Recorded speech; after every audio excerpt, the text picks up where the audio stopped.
Hello and happy Monday from the Xfinity Lounge here at PHLY Studios.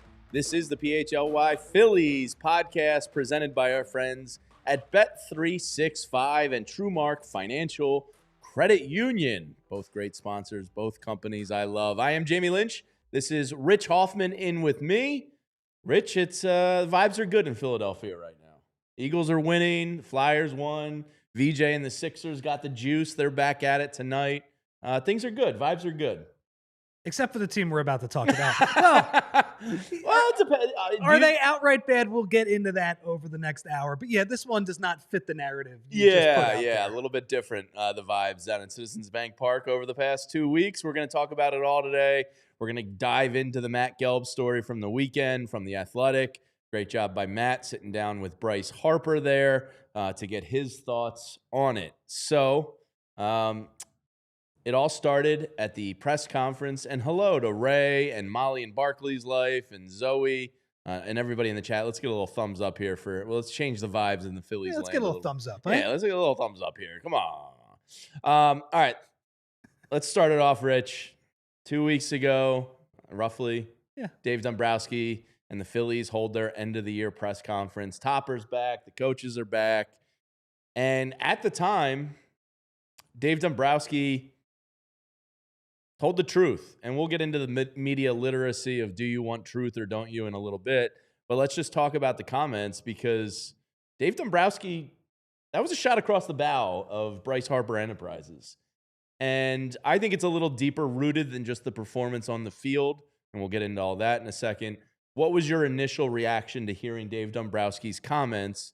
And here's the comments. Let me just read them in case you're unfamiliar with these comments because this is rare to hear about a star player.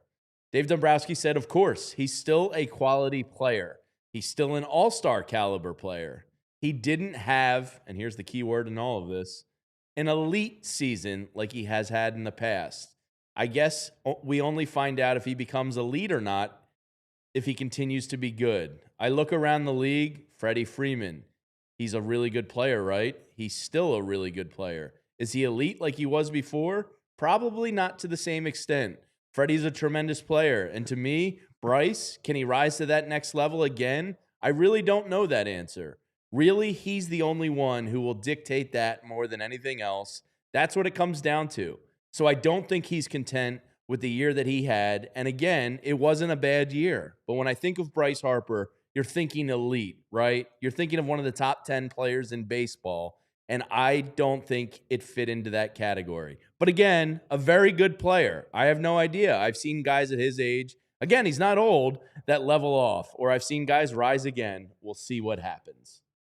A lot of qualifiers in that statement, huh? Man, Dave D with a stream of consciousness moment there.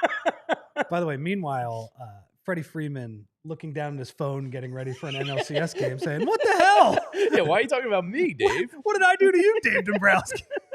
Come on, man."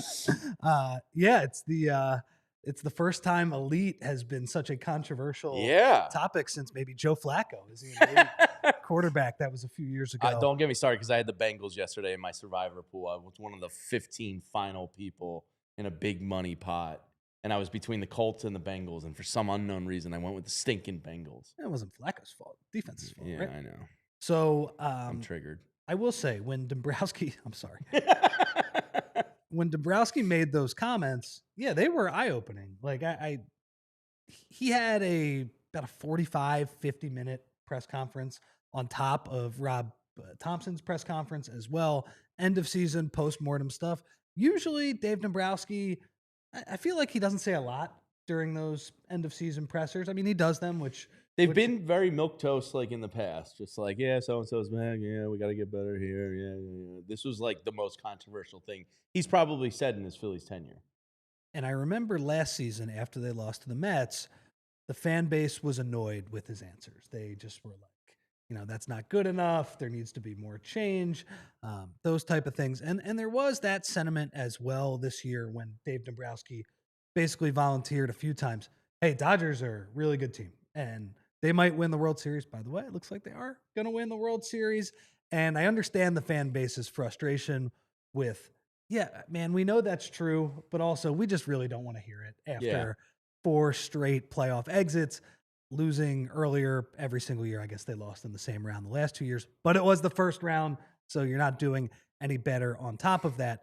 But outside of those comments, you do not really hear something that sticks out like the Bryce Harper point that Dombrowski made, where Dombrowski clearly, I think he wanted to send a message to Bryce Harper. Absolutely.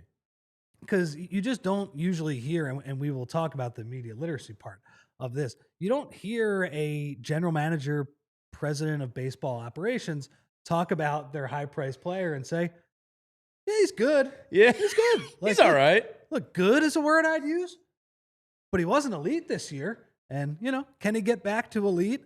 You don't usually hear that. Now, was that true? Yeah, it was. Yeah, we have a graphic. We'll dive into the year-by-year comparison in a second. So that was the first kind of salvo. And I'll be honest, Rich, when it happened, I went, oh, yeah, this is spicy. I got right into our Discord channel here at PHLY because the beautiful thing about the Discord channel is sometimes you just don't want to deal with the takes of putting something out online on like a Twitter or something and just like having to deal with the replies and mute the conversation when you get tired of it. Discord's somewhat of a safe space, so you can kind of like shoot from the hip and like show your emotions in there. And if you want to become a diehard with us, you can, get that Discord invite where you have a safe space to talk amongst friends. And by the way, right now is a great time. That's the Supporters Club, Andrew. If you can get the BG one, I'm sorry. We'll get to Supporters Club later. Now is a great time to become a diehard because BG's back. So we have a 55% off special right now. Yeah, he's back. Which is very cool. So anyway, as soon as Dombrowski said these comments, I got into our Discord, into our Phillies channel, and I was like, I love this. I absolutely love this. One, because it's so far from the norm of just a boring end-of-year press conference. And two, now this may be reading too much into it, Rich. My interpretation of what Dombrowski was doing, I think they believe there's a medical intervention needed on his wrist. Interesting. I think this was more of like hey, if you want to be elite again, we know you can be. You got to get that wrist taken care of because that's 2 years in a row. This has caused you issues and problems. And Bryce Harper is open about not wanting like medical. And look, he's not alone in that. A lot of people don't want surgery if they don't have to have surgery. Am I reading too much into it that was kind of like a shot of like, hey, dude, you need to take care of that. That's 2 years in a row this wrist is bothering you. Am I reading too much into it? No, I like that theory. And, obviously something was on Dave Dombrowski's mind there where something bothered him with Bryce Harper's season. I mean, the fact that he wasn't healthy, and we'll get into Bryce's comments. Yeah, he was not healthy for most of this year. I think when we've watched Bryce Harper put up MVP level numbers, Jamie, there have been weeks and months throughout the season where it's like, ooh, he's not swinging it good, or ooh, look at that swing. But this year it actually seemed to affect his play, where, as Dave Dombrowski pointed out, he was good. He was like, by OPS, I think he was like the 22nd best player. Yeah, so I have it right here. So Bryce Harper signed through 2031, posted an 844 OPS in 2025. That's good. It was his lowest mark since 2016. Also true. So Dombrowski's right, Harper's right. It's still ranked 22nd in baseball amongst 145 qualified batters in the major leagues. So Dombrowski's right and Harper's right. Like, dude, I was this, if OPS rules your day, I was the 22nd best player in baseball. Maybe it wasn't top 10, but you're kind of nitpicking here. And I think Bryce Harper would point out, with the rising salaries in baseball, I'm a deal. I might be like the 23rd, 24th highest paid player in baseball, and that's only going to go down. So, I'm in year 7 of the deal. It's not too bad. You're not that underwater. This isn't Albert Pujols yet. Yeah. So then all that happens, and I liked it because, look, to me, if you're going to get a ticked off Bryce Harper and he channels it the right way. Orlando Arcia. Yeah, like in my mind, he's already in Rocky montage mode, like running on the beach, training and flipping tires, working out with ropes and chains, and he's just like seeing Dombrowski's head on everything, and it's just like fueling his offseason training. You think he's picturing Dombrowski as the baseball visualization techniques? And if he goes, I don't see spin. I see Dombrowski's face turning. Yes, kind of. Like, I think that's the type of individual Bryce Harper is.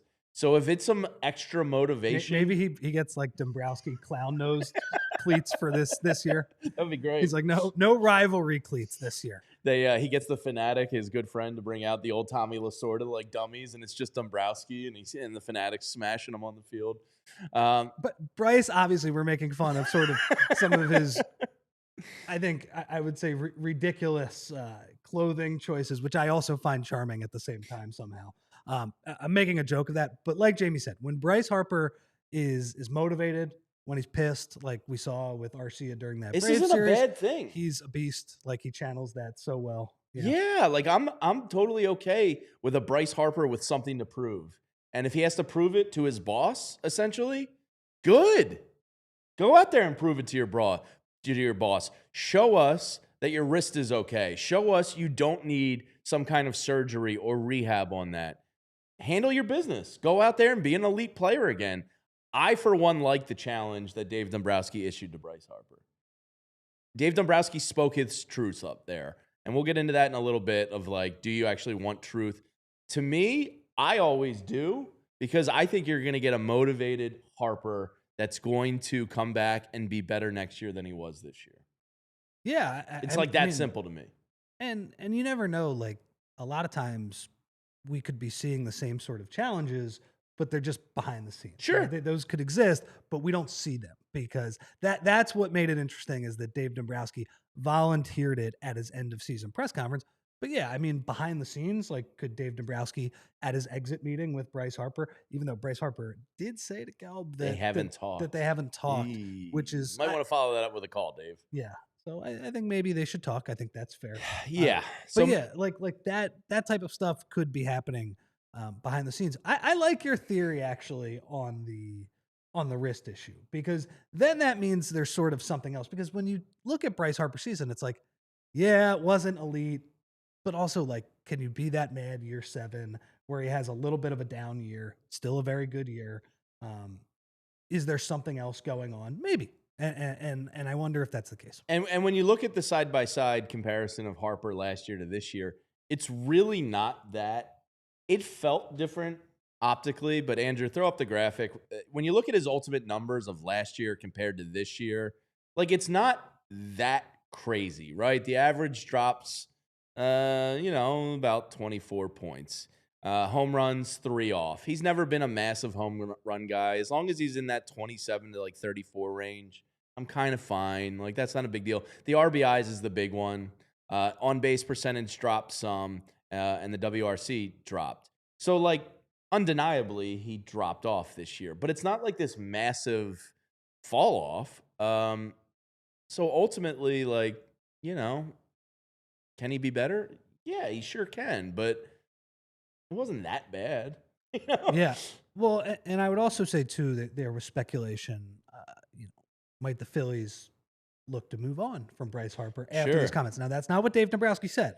Dave Dombrowski just offered these comments. I think he actually, we'll get to it in the next segment. He actually said that they're not looking to trade Bryce Harper. But it read to me, if you were looking to trade a guy, you wouldn't like badmouth him in the media. No, you'd say like, everything's great. We love him. You wouldn't. There is an element of not showing your cards that most of these guys usually sort of go with. So, yeah, it felt like an old school challenge out of, 1980, Dallas Green, maybe offering some fiery quotes to somebody in the Philadelphia Daily News and people reading them the next day. Yeah, I mean, it felt like a different era, and I don't mind it. I don't mind it, and we can get to how Bryce reacted to those comments. That's the repercussions of speaking a truth in a press conference. Bryce Harper sits down with Matt Gelb from The Athletic. I believe the piece went out on Saturday, and great job by Matt getting Bryce there. And Bryce Harper's upset. And here's a quote graphic from Bryce Harper. This is the repercussions of speaking your truth. I have given my all to Philly from the start. Now there's trade talk. I made every effort to avoid this. It's all I heard in D.C. with the Nationals. I hated it. It makes me feel uncomfortable. Is that true? Was he always in trade rumors with the Nationals? I think maybe the last year or two, it was like they weren't going to be able to keep him. Okay. So probably, who knows how legitimate those rumors were, but I'm sure they swirled around a little bit. Well, okay, be on, like, okay, you're uncomfortable. I get it. Like, nobody likes that. But, like, I don't know. Just go out here and prove them wrong, Bryce. Pretty simple. So that feels like a pretty savvy media operator to me, Bryce Harper. Oh, he knows how to play the media because game. He's not really addressing what Dave Dombrowski said. Bryce Harper has given his all in Philadelphia. I don't think Dave denied that. He has been incredible for the first, what they signed to, a 13-year contract, and we're done 7 of those years. Yeah. I mean, what a start to that contract. Some amazing playoff moments. This year was his first, and I know it's a small sample size every single year, but he was incredible in the playoffs the first 3 years. Yeah. Even that Mets series last year. His OPS in the playoffs is like over 1,000. He and Casty were the ones who showed up. Now, this year was a different story, for sure. But, I think Dombrowski is also right, like we said, that, he was sub-elite this season. But yeah, Bryce feels like a savvy media operator because he is looking to the Philadelphia fans and saying, hey, I've killed it for you. I have embraced the city. And all of those things are 100% true. And the idea that he doesn't want to leave, I don't think he wants to leave. So he went on to Matt Gelb. There's more from Bryce. He said, all players get hurt. I hurt my wrist this year and missed a month. Of course, I don't have full year numbers. Valid point. But I think this is the underlying issue is the wrist isn't going away and the Phillies are trying to nip it in the bud. I could be wrong. That's my interpretation. Harper went on to continue to say to Matt Gelb, it's disappointing to hear me be questioned about my contribution to the team. I don't think you were really questioned as long as it was kind of like a factual statement. Anyway, I continue on. Just really but that's what I mean. He's sort of spinning it to, are you saying that I'm not committed? Yeah. And that's not really what Dombrowski said. But Dombrowski did question your impact on the team, your on-field impact. This is like, it feels like a fight with your wife or girlfriend or partner where you're like, are you saying that? And it's like, no, I never said that. But like the emotions are running high. Bryce Harper said, it just really hurt by that notion because I love Philly so much. I wanted these fans to know Philly is my home. So from the start, I made the commitment to stay here for the rest of my career. Harper said Saturday. No opt-out, even though I was advised otherwise. I trust John. Well, that's the other element of this, too. The no opt-out part was a big deal. Because there were other players. Boris did not want that. There were other players at that time who were getting opt-outs on those deals. Manny Machado had like a 2-year opt-out, and they were the comparable. Yes, he did. And they were the top 2 guys on the free agent market that year. I do think it's important to know that Scott Boras is his agent as well. Absolutely. And that Bryce Harper is not he is advocating for himself when he was looking for a couple more years tacked onto his contract, but he's also advocating for Scott Boras and all of the players as well, like a rising tide lifts all boats, that sort of thing. But yeah, do you remember? I mean, Dave Dombrowski was not the person who signed him to that contract. No, it was John Middleton. It was Matt Klentak, but really John Middleton. Yeah, because there were all the stories about John Middleton was going to Vegas, and he and his wife were having dinner. Mrs. Middleton sealed the deal. Yeah, with the Harpers out in Vegas on the Strip. Yeah. So yeah, that is what Dave Dombrowski inherited. Pretty good thing for Dave Dombrowski. And Bryce also kind of put a little splinter in between John and Dave there. He's separating church and state within the Phillies organization with these comments, to your point about him being a savvy media guy. Yeah. And look, the rumor is Dave wants to be a part of the expansion team in Nashville. He wants to retire there and become the president here. So, like, Bryce is smart to kind of play up to John a little bit through the media. Like, yeah, I trust John. This other guy, I don't know, John. You see what he's dragging me through? Well, I mean, I think it was 2 straight spring trainings where he was like, I could use a couple more years out of my deal. So there is that element. And Dombrowski gently, and I think correctly, was like, no. you have a good deal. No. We're happy with things. You signed a 13-year deal. No. Understandable, too, as well. So I wonder if there's I don't know if there's bad blood, but there's like it feels like there's a little something between the two. A little bit of gamesmanship, but yeah, I mean, that's the situation that they're in. Yeah. All right. So on the other side, Dave Dombrowski did talk to Foul Territory the other day about these trade rumors. Now, the third aspect of this is Joel Sherman, I think last Tuesday or Wednesday, basically, and he's not really a throw crap at the wall kind of guy, said there's some talk out there about a Bryce Harper trade rumor. Well, Dave Dombrowski addressed that, and there's the reality of the no trade clause with Bryce Harper. We'll get into all that after we tell you about some friends here at PHLY.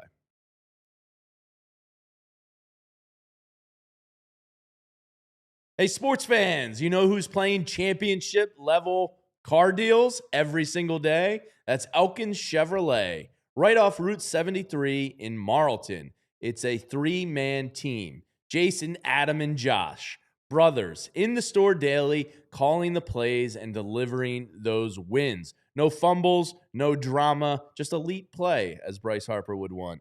Just a hometown squad with a deep bench of Chevys and prices that'll make you cheer. They call it honkin' good service, and trust me, it's a slam dunk. So if you're scouting for a new Chevy or a pre-owned MVP, make your next move Elkins Chevrolet. Real brothers, real deals, and a whole lot of honkin' good service. Shop now at elkinchevrolet.com, and together, let's drive. And Jamie, let's now talk about Bet365. Whatever the moment, it's never ordinary at Bet365. Guys, Bet365, they have 90 million users worldwide, early payout offers across the NBA and NHL, and they have pioneered live in-game betting. Today, Bet365 offers the widest range of games and markets available for live in-game betting across 78 different sports. And guys, I love the early payout offer at Bet365. With football, if you're a winner, if your team goes up by 17 points with an instant payout on straight bets and parlay selections marked as winners, download the app and use code PHLY365 when you sign up. Again, if your team gets up, you don't have to worry about them blowing the game, whether that's the Eagles or the Sixers or whatever. So there's breaking news from Bet365. New customers now get $300 in bonus bets when you bet $5, win or lose. Sign up and use the code PHLY365, deposit $10, and place a bet for $5 to get $300 in bonus bet if your bet wins or loses. Bonus bets can be used on the spread, totals, player props, futures, and more. Whatever the moment, it's never ordinary at Bet365. Must be 21 and over and physically located in PA. If you know someone you or someone you know has a gambling problem and wants help, call 1-800-GAMBLER. All right, this is the PHLY Phillies Podcast, broadcasting from the Xfinity Studios and presented to you by our friends at Bet365 and TrueMark Financial Credit Union. Rich, just to pat myself on the back here, yesterday on the Eagles show, I had Saquon Barkley first touchdown scorer on Bet365, a little plus 375 action. I was there. He got that. Yeah, and then the PHLY Eagles podcast parlay I put together every week. Wasn't the best odds in the world. It was plus 350, but another winner for the people. Look at you. So you can find out why it's never ordinary at Bet365. All right, now Dave Dombrowski went on foul territory. Obviously, a lot is made once Joel Sherman comes out last week and says, I'm hearing some whispers that Bryce Harper could be traded. Well, we should point out, too, I know I mentioned that in the last segment of like the speculation. Bryce Harper has to agree to a trade. He has the 10-5 rights and a no-trade clause on top of it. Is that like a double? I don't... Yeah, I don't know how that works. You can't triple stamp a double stamp? He has the 10-5 rights, which gives you a full no-trade clause. And then he also had a no-trade clause built into that contract because we talked about how there were no opt-outs. The other element of that was there was a no-trade clause built in to that Phillies contract. Yeah, I just wonder. He's got like the ultimate trade protection. Anyway, so Bryce Harper can't triple stamp a double stamp, Rich. If he wants to stay in Philly, he's going to stay in Philly. Now, Dave Dombrowski goes on foul territory. They do a very nice job in the baseball media universe over there. And Dave Dombrowski's like, whoa, whoa, whoa. He goes, now I've been reading that regarding Joel Sherman's trade reports. Oh, the Phillies may trade Bryce Harper. That couldn't be further from the truth. We love him. We think he's a great player. He's a very important part of our team. I've seen him have better years. Again, a little shot, Dave. I look for him to have better years. Probably could have done without those last two sentences. I mean, he's speaking his truth. Like I respect that he's kind of telling it how it is, you know. But he's also doing some damage, wearing the hot dog costume and saying we're trying to find the guy who did this. Yeah, it's look, he's making his own problems here. he definitely is. And I guess we can get into this part of it, Jamie. Like the honesty, right? Because Sure. I am of two minds on this. On one hand, and this is where I fall, because fans always say, well, you media types, you're never going to get anything good from those press conferences. All they're going to do is lie to you and just offer these sanitized quotes. They're not going to tell you anything interesting. So to criticize, and for the most part, I agree with that. I mean, I don't 100% agree. If I have to watch another Jalen Hurts or Nick Sirianni press conference, I'll jump out a window. I think with those two guys in particular, cliche machines. There's not a lot of useful stuff. Yeah. But with other players, when you're asking about specific aspects of the game, or you're asking Bryce Harper, for instance, I know I keep bringing up the Arcia thing, but when you ask him after the game, like, were you mad about him? He'll be honest to you about that. So it's not 100% a waste of time. But yeah, I understand with Jalen Hurts and Nick Sirianni, yes, you will not always get the most useful information. And so with that said, are you going to criticize Dave Dombrowski for being honest here and saying something that he believes and something out of the ordinary? I'm not going to do that, but I also understand that in modern sports, you don't do that for a reason. And that superstars tend to get protected. And if you do call them out, maybe you do that behind closed doors. And a superstar player like Bryce Harper is maybe not wrong to say, hey, why are you picking on me right now? I sort of understand that element as well. So basically, I'm like, they're both kind of right here. Yeah, I think me and you, I think, kind of straddle that like generational divide a little bit. We're fans, but we're also not like anti-media.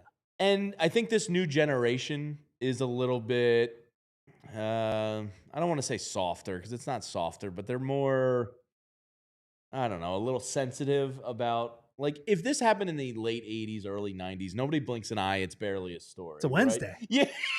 Yeah. It's just like, oh, that Philadelphia is tough. And it's like, now it's like, oh, you got to go talk to Matt Gelb about the Athletic. And it becomes a snowball effect. And it all starts with Joel Sherman's report. Well, it starts with Dombrowski's comments, but it kind of is snowballing into something bigger. At the same time, I like hearing truth in press conferences. Totally. Not everything needs to be rainbows, puppy dogs, and ice cream cones. Like sometimes, look, everybody here in the chat has a job. We have jobs. We report to people. There's expectations. There are goals. There's employee performance that is expected to be met to a degree. Isn't that and the narrative? You can be truthful in that. Isn't sports better when there's a narrative arc to it? Absolutely. When it resembles life, when there's ups, there's downs, there's ups and downs. Like that's life. So I think if Bryce Harper takes this more as a challenge and that's my ultimate hope here, finds a way to square things with Dave Dombrowski, this could be, I don't know, it could be healthy, honestly. Or maybe just take care of that wrist, Bryce. Like maybe that's it. Maybe it's as simple as that. And that's why I keep going back to that. Like, hey, dude, we know you're elite. Just stop having that wrist bother you. It's 2 years now. We can't afford a third. So ultimately, I think that's the big hope and takeaway from this is that Bryce becomes Ivan Drago this offseason. Montage training his ass off. His wrist is healthy. Wait, Ivan Drago did steroids. Yeah, that's true. I mean, I'm okay with a little HGH if you want to get nuts, Bryce. I mean, Rocky was like, running up the mountain. I should have said Creed, and Rocky in the beach and mountains. But hopefully, he uses this as motivation. What a win for Rocky, by the way. Ivan Drago on the juice. Yeah, he was a machine, literally. Yeah, like it literally was, yeah. So hopefully, and I have complete confidence in Bryce Harper that he will answer this bell, and he is an elite player. And if his bad season, I do that in quotes, is 22nd in baseball with OPS, it's still a pretty good situation. Well, okay, so that's the next part of this is projecting Bryce Harper moving forward. And look, when Bryce Harper signed that 13-year deal for the Phillies, you're thinking like, oh man, that's a really long time. And when you sign that mega deal, I think everybody in Philadelphia back in 2019 looked at it and said, okay, you're paying for the first half of this. Yeah. Deal. Hopefully he is an MVP type of player, a star level player for the first half. And then the second half, there's going to be some ugly years on the back end. And that's easier to say in 2019 when 2028 is very far away. But here we are. We're 7 years in. That's crazy that it's halfway through already. Over half, right? Yeah. So here we are, 7 years into the contract, and I gotta say, it has been an absolute pleasure. Oh, it's been a dream contract. If we could have drawn it up, I mean, just MVP type season, consistent, just type of stuff. Unbelievable playoff moments. Somebody who also, like Bryce said, he's right. Came back early from an injury. Came back early, has embraced the city, all of those things. Just, it has been a tremendous first half of that contract. Yeah, and a guy that not only came back early and busted his hump to return to the field to play for you, but also changed positions and became one of the best defensive first basemen in baseball. Like, the guy is just an absolute home run of a contract. A great player. I think he's the leader that leads by example as opposed to like rah-rah talking to the team. So look, what it boils down to, Rich, and I heard Anthony Gargano freaking out about this the other day, and it's my love language. Get this man a right-handed bat in the lineup that can protect him. That is the most important thing the Phillies have to do this offseason. Bryce needs to harness these comments and the trade speculation and use it for his own good. But the Phillies now also owe Bryce Harper something in return, because if you want Bryce Harper to return to that elite level, you can't have noodle bat Alec Bohm behind him. You can't have Nick Castellanos is done here. He's done. JT Realmuto is not a 4-hole hitter. If JT's batting in the 5 through 7 spots for you, that's a pretty good situation. Brandon Marsh hitting 5 against righties. You cannot do what the Phillies have been doing for the past 2 or 3 years. The first year or two, like, okay, it is what it is. JT's more in his prime. He still had some more power hope for Bohm and was hoping he could get there. Castellanos was swinging a better stick 2 years ago. I could forgive them 2 years ago. Now it's unforgivable. You need to get that guy a right-handed bat that can protect him in the batting order, because if you're in opposition, if you're the Los Angeles Dodgers and let's say Yamamoto or Snell is on the mound, why on earth would you give Bryce Harper anything decent to hit? Why? Completely agree with you. I thought Bryce's postseason, I didn't love his at-bats. No, but I think, I don't want to say I forgive Harper, but I mentally understand why he's desperate to make something happen. So I think that leads to chasing and your pitch selection getting worse, because he's like, nobody else is doing it, I got to do it. And he gets a little antsy and he gets a little jumpy in the box and he chases some crap. Well, and I'm also going to give him a break, right? This is his 4th postseason with the Phillies. The first 3 were A+, all of them. Yeah. They were awesome. So the idea that he struggled a little bit, that's okay. That's going to happen. So, but like I said, we're in year 7 of his contract. He's 33 years old. He has, wrist issues aside, has an extremely violent swing. Oh, yeah. I think we all knew that when he was 27, 28 years old, just like, oh man, what is that going to look like in his mid-30s? So if he's just good for the next few years and he is sub-elite, in Dave Dombrowski's words, that's like not a terrible outcome if we're looking at things realistically. And that comes into the point that you're bringing up, where you got to find a way to manufacture some help around him. Like, you owe it to Bryce Harper. If you want him to be elite again, you need to give him elite protection. And Alec Bohm, Bo Wolf said this during the playoffs when they first started, and it's been like keeping some real estate in my brain. Alec Bohm might be the worst 4-hole hitter in the history of MLB playoffs for a 1 or 2 seed ever. Like, an absolutely just boneheaded, terrible decision. And look, it is what it is. You couldn't really upgrade at the trade deadline in a major way there. But to go into the playoffs against the Dodgers rotation and to have Alec Bohm protecting Bryce Harper, it's depressing to even talk about. And Marsh hitting 5th as the peanut gallery chimes in. That's not good enough. That's just flat out not good enough. So if I'm Bryce Harper and I'm talking to Matt Gelb on Saturday, I might be like, yeah, and maybe next year we have a better 4-hole hitter. Dave. Well, look, and Dave Dombrowski. Well, because he should have taken the walks. That's what he should have done. Take the walk. So then Alec Bohm can not. I mean, maybe he'll drive him in, but like, stop swinging at stuff in the dirt, Bryce. Again, we could criticize him for stinking 1 year. It's sure, okay. Sure. You can't hit balls in the dirt, huh? Go to first base and sit there. His job is to not make outs, man, and he kept doing that in big spots. Look, he was bad this year. But I agree with you. He needs to be protected better. Now, I don't know. Maybe you rearrange Kyle Schwarber behind him, in the lineup. But man, Cuz is fired up. He like started freaking out to Jim Salisbury the other day about Dombrowski. Well, guess what? And it was like my love language. By the way, I completely agree. I mean, they're right-handed bats. It's just aren't good enough. Here's the issue. Dave Dombrowski has spent a lot of money on this team, and John Middleton, I think, is tapped out. Like, I don't think he's spending anymore. Basically, you're going to have to. I mean, you're not going to have to get creative. You're not going to get anything. Nick Castellanos is basically going to be on your books this year. You have to DFA him, which is an issue. Like, if you are able to trade him, you're going to have to eat a lot of this salary. So, yeah, I would love another right-handed power bat. I don't know where that's coming from if it's not Aiden Miller just being way better and way more ready. When we do the show on Wednesday and Friday, because I haven't really done this yet, I haven't dove too much into the free agent market. I've kind of just like glanced it a little bit because I'm not there yet. I need the World Series to end before I really get into that stuff. But at my quick perusing, I don't think that answers in free agency. So I think Dave Dombrowski is going to have to get really creative behind the scenes. But we did this last year, right? I know. Right? He tried to move Alec Boehm, and he has no value. And the offers aren't good. So I don't know, unless he's dipping into the... Yeah. Well, they went with a right-handed bat because all they had was 1-year deals that they were able to pay. Yeah. Now, I would get a right-handed bat for this one, but like, if you're just going to pay the Max Kepler price 1 year, $10 million, you're not going to get the answer. Like, you're not getting it. You're not getting the answer. There's just no way. Where was Laureano? He was in Baltimore. Yeah. Yeah. All right. I love the heckling from Anthony during the show. He's just not happy with any points I'm making. Yeah, I mean, I think ultimately Anthony is where a lot of people are, which is like, hey, this window is open like this much longer. Yeah. Like, we still don't know what Kyle Schwarber, like, I'm assuming he's back because of the desperation for Bop in this lineup.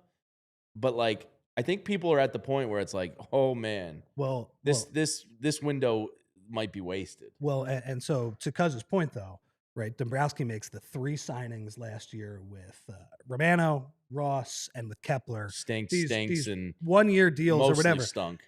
You got to hit on whoever that is this year. You got to do a better job. And Harrison Bader, I know the fans kind of like fell in love with him a little bit. To me, he reeks of the classic, overperformed his mean while here. The fans love him. He brought some excitement to the clubhouse. You give him that 3-year kind of slight overpaid deal, and he reverts back to his norm. Like, Harrison Bader to me is better than what you have. I think but I'm also like, ugh. Well, and the issue is in the outfield, you have like Justin Crawford's probably going to play this year, but and even if he's good, he's not the type of player that we're talking about. A right-handed power bat. No. Like he's a he's lefty. The opposite of lefty slap hitter. Like he's going to be your 8 or 9 hitter who plays good defense at the start of the year. And I hope he does well. Who is that righty power bat? We're going to have to dive into it this week because I'm curious. And like, who could the trade candidates be out there? We'll talk about it this week. The kid from Japan, the third baseman, outfield prospect. I don't have his name written down in front of me, but he's legit. Maybe they're toying with the Japanese markets the past couple of years, got them on some footing over there where they're considered legitimate. Who knows? We'll continue talking about that. They keep making noise about that. They do. I mean, like, are you going to like sign somebody? It'd be nice. It'd be nice to see that in practice. Like, it's nice that you're talking to people over in Japan now. We have some great Japanese There you go. We have some great Japanese chefs in town. Like, part of my contract offer to him would be like, hey, I got the best Japanese chef in town in the clubhouse for you. He'll make you whatever you want, breakfast, lunch, and dinner, 7 days a week, whenever you want it. Like, really start, like, sexifying these offers a little bit, you know? Like, let's up the offer a little bit. All right. Oh, by the way, like, one more point off of kind of all the things that we're talking about. Like, Bryce Harper, which I love, he, when he gets asked about the Dodgers, he's not like us where we're like, this deferred money thing is like a little bit of BS. He's like, no, man, they spend a lot of money. I respect that. They're an awesome team. And it's also like wink, wink, like, hey, Phillies, spend a little more money. We got to compete with these guys as well. So he's probably also a little bit tired of sort of the Phillies offseason last year when you go with Kepler and Romano and all these guys. They're like, Bush League moves. He's like, keep spending more money. Yeah. It's an arms race. We got to be able to compete. I love Bryce Harper, the GM. Yeah. Tell Dave Dombrowski how to spend his money. Well, he's the guy who basically recruited. He got Trey Turner here, right? So there is an element of that as well. Absolutely. By the way, he tried to get. This is kind of under the radar. I think he tried to get Pete Alonso here last year. Pete Alonso, another Boris guy. Now, there were some whispers in the background, like, "Hey, I might move to the outfield for the right piece, for the right sort of guy."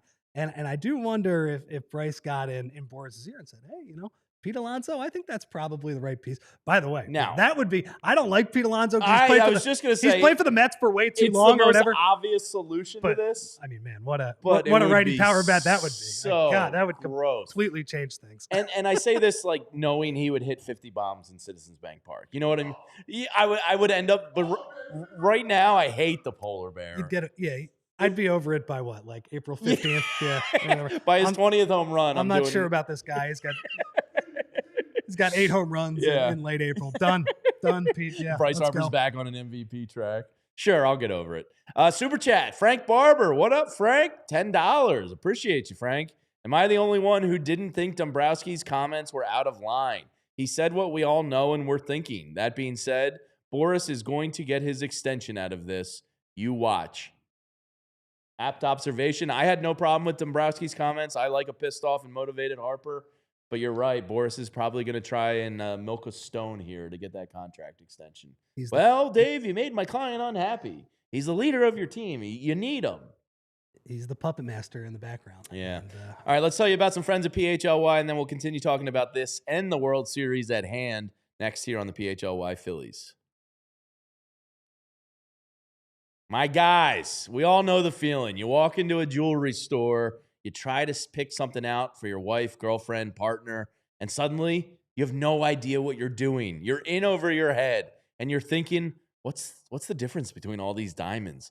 What if she's not going to like it? What is her preferred style? It can be stressful, and that's why working with Joe and Michelle over at Bucci's Jewelry and Design has been a game changer. They make the whole process seamless. From the minute you walk in, you're treated like family, and they listen to you, and they help you figure out what she's going to love. And then from there, their design team can complete custom jewelry right there in-house. No pressure, no pushy sales vibe, just good people who love what they do, and the end result, something you're proud to give, and she'll never forget. So next time you need that perfect piece, go see Joe and Michelle at Bucci's Jewelry and Design.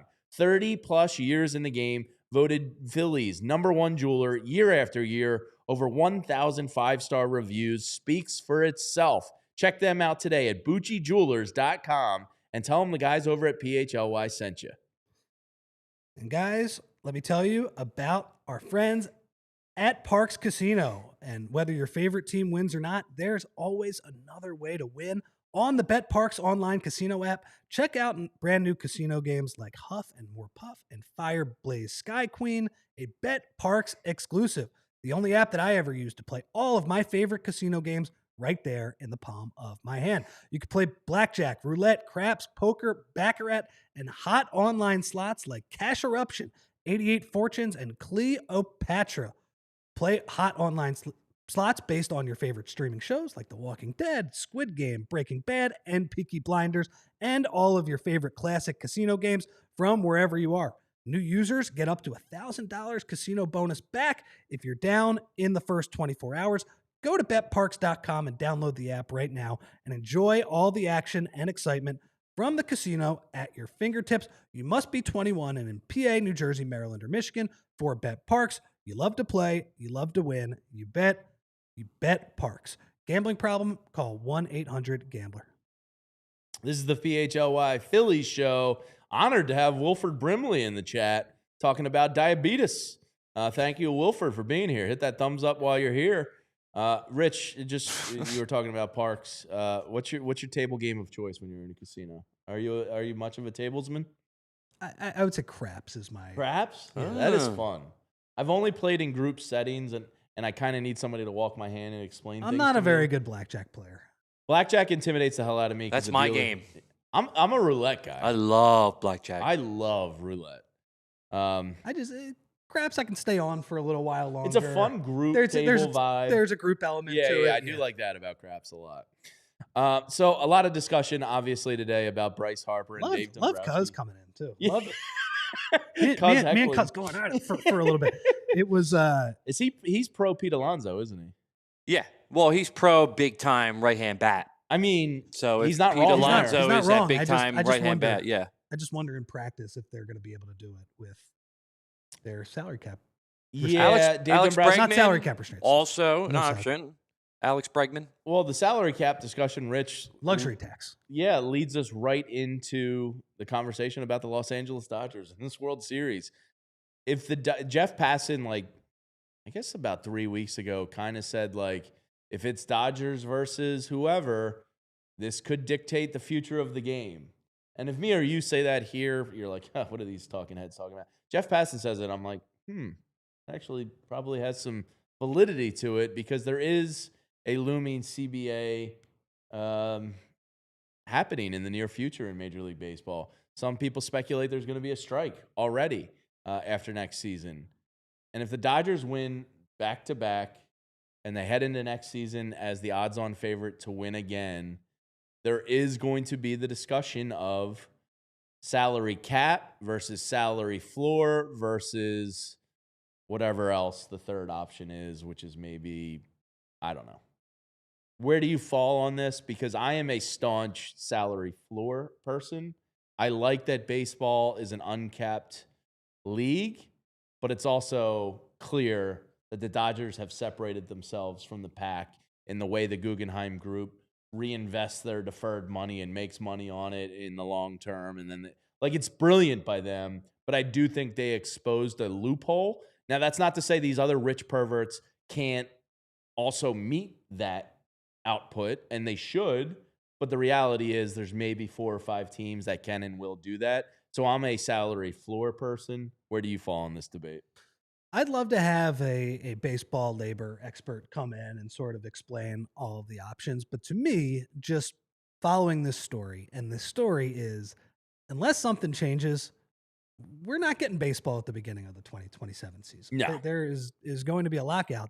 And our Philadelphia Phillies were front and center because Rob Manfred went on his little speaking tour of all 30 MLB clubhouses, and he sort of whispered, hey, salary cap might be coming. And the clubhouse that took that news, the absolute worst, was the Philadelphia Phillies and Bryce Harper saying, you can get out of here with that nonsense. Well, it's the only advantage they have, right, over being an elite upper echelon team is spending money. Because it's not coming from their farm system, really. No. I mean, it's I their do cash.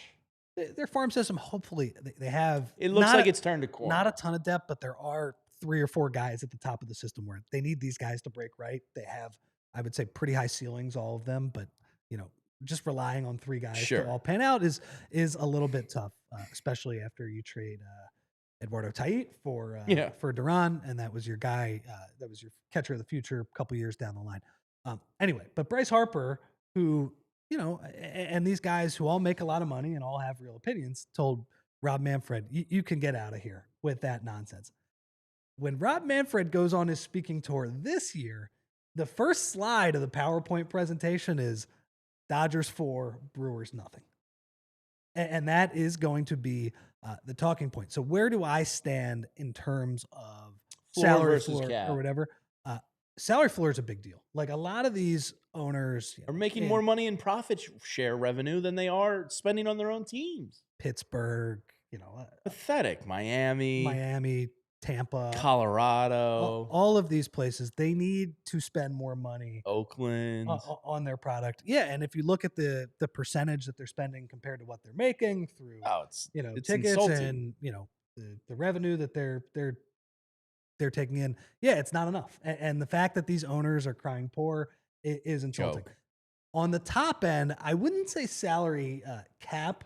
I would say this deferred money nonsense. This has got to That's a loophole. I agree with you. It probably needs to be closed. That needs to be closed now.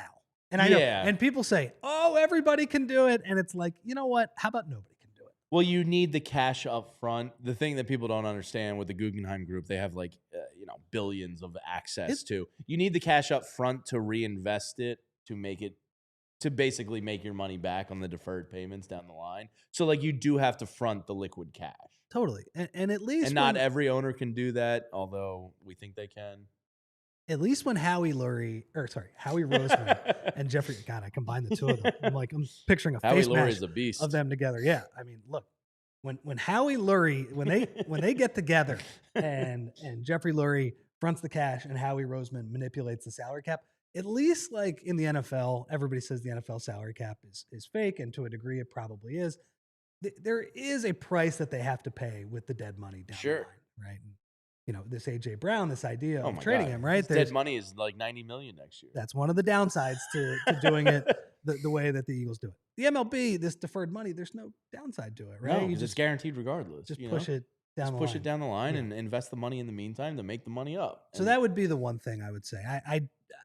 I probably have more ill will towards the cheapo owners than the Dodgers, but I would tell the Dodgers like no more signing Ohtani to a deal where he's getting paid 25 years. I think we're simpatico there. A salary floor, close the loophole of the deferred payments. I'm in. I think that could fix the problem. Whether or not the Players Association and the owners get there or not, that's probably why we're going to have a strike coming up. And what's better for the sport than a good old-fashioned strike? It's too bad because the baseball ruined me in 94, 95. It took me probably to the McGuire Sosa PED home run chase to come back. They lost me as a kid for 4 years. Strikes nobody wants that. It's a bummer, man, because they have young stars all over the place right now. And I feel like if you look at the TV ratings, they're starting to make a little bit of a comeback, not just locally, but nationally. People are taking interest in the young stars of the MLB. Somebody like Skeens.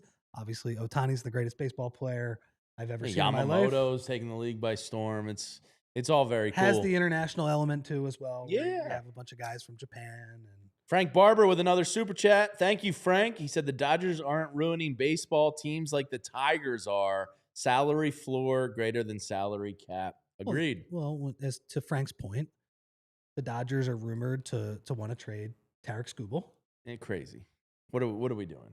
Well, I mean, he's going to be up for getting a huge contract. I think he's a Boris guy as well. But can we get to a system where when you have Tarek Skubal, you just pay the guy? Yeah, you pay him. And that's the nice. Well, you're the Tigers too. It's not. He's what you've been waiting for since Justin Verlander. We'll continue talking about the World Series on the other side, but we got to tell you about some friends of ours here at PHLY before we get out of here. And let's be honest, my guys, sometimes regular deodorant just doesn't cut it after a long day. There's a real game changer out there for you. Mando deodorant plus sweat control. This isn't just another cover-up. Mando is one stick with two jobs: powerful odor and sweat control. It actually stops odor before it even starts. No more masking, just freshness. Critical strength sweat control. One swipe and you're good to go. It controls sweat and odor for 72 hours. And just after 12 hours, underarm sweat was reduced by 92%. The stuff flat out works. Premium ingredients, double protection, and Mando's starter pack is perfect for new customers. It comes with solid stick deodorant, cream tube deodorant, two free products of your choice, like a mini body wash or deodorant wipe, and free shipping. As a special offer for our listeners, new customers can get 20% off site-wide with our exclusive code. Use code PHLY at shopmando.com for 20% off site-wide and free shipping. shopmando.com. Please support our show and tell them we sent you. Mando's got you covered with deodorant plus sweat control. Say goodbye to sweat stains and hello to long-lasting freshness. And Jamie, think about the traditional trading card cycle. You buy a box, rip open the packs, pull a few of the valuable cards out, and then send them off for grading. Weeks later, you finally get them back, and only then you can sell them to the shop or online, buy another box, and start the process all over again. Well, Arena Club has flipped that entire cycle on its head. What used to take weeks now happens in minutes, all on their digital platform. They've taken the long grind of physical card trading and turned it into instant digital gratification. Get authentic graded cards instantly on Arena Club. You decide you can hold, sell, or have it shipped to you directly, and you can also decide to take an instant cash offer based on market value. One click, cash in, no guesswork. And remember to be on the lookout for special Arena Club offers. They will have 2 specialty drops a week. Specialty drops are normally 24 hours only, but be sure to follow them so you're in the loop. Some special drops in the past have included a Charizard only slab pack, Pikachu only slab pack, those Pokemon cards, man. And so they have a lot of great stuff for you. Right now, you can get 20% off your first slab pack or card purchase by going to arenaclub.com/PHLY and use code PHLY. All right, this is the PHLY Phillies Podcast. Rich, we got 4 minutes because Andrew Frazier is saving the network today and working every single show. He's killing it. Yeah, Andrew's killing it here, running every show today. So we got to let him out of here at 1 o'clock. But the all-important Game 3 tonight, tied up 1-1, headed back to Los Angeles. Me and you were talking before the show. Usually when the Phillies go out in a painful manner, it takes us a while to get back around to watching baseball. And thank you, Wilford. We will check our blood sugar regularly and exercise. Appreciate the heads up. Tonight, this is kind of the series to me, the Game 3 when it's 1-1. Like, I think it depends on the sport. Love you in Cocoon, by the way.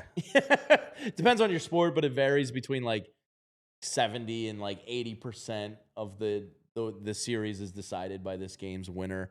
You have Tyler Glasnow on the mound for the Dodgers at home versus Max Scherzer. 2 kind of heavyweights in the pitching world there going face to face in LA. What do you make of the series? Who do you like tonight?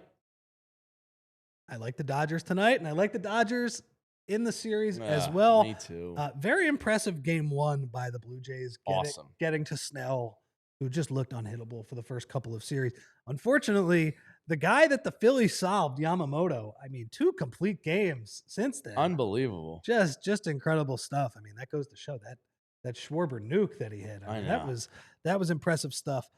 Jamie, it's been funny. I usually, when the Phillies lose, I cannot stand to watch the rest of the playoffs. I could barely watch the Mets-Dodgers series last year. I was hoping the Dodgers won because, FTM and all that good stuff. Mm-hmm. The year before, did not watch a second of that World Series. Could not watch the Arizona Diamondbacks lose to the Texas Rangers that year.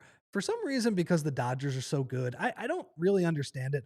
I've still been watching their games. Well, they're the heel, right? Like, they're the heel. And heels are good in sports. It also just makes sense that they won. Not to say that I'm not bummed that the top of the Phillies order did not hit in that series and that the Phillies blew a golden chance to maybe win a World Series, because the Phillies would have been favorites probably in the next 2 series as well if they would have gotten there. But for whatever reason, I can just watch the Dodgers play. It makes sense to me that they're good. You look at who they have going in tonight's game. Tyler Glasnow pitching Game 3, Game 4 in all of these series. It's pretty crazy. The fact that they're going Glasnow, Ohtani in the next 2 nights. I hope I'm wrong. I'm rooting for the Blue Jays. You're right that the Dodgers are heels. I kind of think the Dodgers are going to end this in Los Angeles. Honestly, I do. So Ray Schumacher said Futz or somebody called out that the Blue Jays would win Game 1 and then get swept the next 4. Certainly a possibility. I might have made a little bet on that. Oh, really? After Game 1, I was like, this was just a disaster game nice for the odds Dodgers. Probably got on that. I think it was like plus 600, plus 700. Woo! Drinks on Rich. By the way, I'm still not over 50% on that, but the hard part was winning that first game in Toronto. They did that. I just think, look, you have Scherzer and Bieber going for the Blue Jays. I just think it's a different level of pitching that the Dodgers are going to throw out. Blue Jays got to hope to get to that bullpen of the Dodgers, and that's the way they got to do it. As we get out of here, though, we were talking, we're both pulling for Toronto in this, which pains us because Joe Carter and Kawhi Leonard have crapped on my soul. And totally to pull for the city of Toronto here really tells you how much of a heel the Dodgers are. Totally. And you're like me. You can create. No, oops. We're good. a little premature firing there by Andrew. A little premature. You guys are going to see that again. That was my bad. Yeah, sorry about that one. For those problems. But, I didn't like your Dodgers talk. I had to cut you off. That was my bad. Sorry. All good. You're good, man. You can create heels out of anybody. Sure. You can create but grudges. Dave Roberts leaned into it. Sure. They say we're bad for baseball. Let's win 4 more. Yeah, it's like sweet Dave Roberts. Yeah. Cool Dave Roberts. Great. That's going to make me feel better in 2027. Like, it's fine. Like, I don't think you guys are necessarily like the ultimate bad guys in that regard, even though you are in some senses causing the lockout. Can you just not say that? Yeah. But anyway, back to Toronto real quick before we get out of here. Yeah, I mean, you and I can create grudges from anything. People are like, yeah, we don't have too many bad rivalries with Toronto. I'm like, man, they have delivered two of the ultimate Philadelphia gut punch losses in our life. Screw Toronto, but I hope you win the World Series because I don't want the Dodgers to win. We're pulling for you, as painful as it may be. We're going to be back on Wednesday and Friday. Maybe we'll deep dive the free agent crop one of those days and see where maybe we can pull some trades out of our rear end and try to fix the Phillies that way. Most important, Dave Dombrowski, I kind of like it. A motivated Bryce Harper, it's a good thing for the Phillies. Number 3, get that man some freaking protection in the lineup. For Rich Hofmann, big thank you to Andrew Frazier, who is saving a very sick production staff today. We appreciate you as always. Now get out of here and get to your next show. I'm Jamie Lynch. Thanks to our partners at Bet365 and TrueMark Financial for bringing you today's show. Have a great rest of the Monday, everyone, and we'll see you again Wednesday right here at noon. We all silly like the mayor.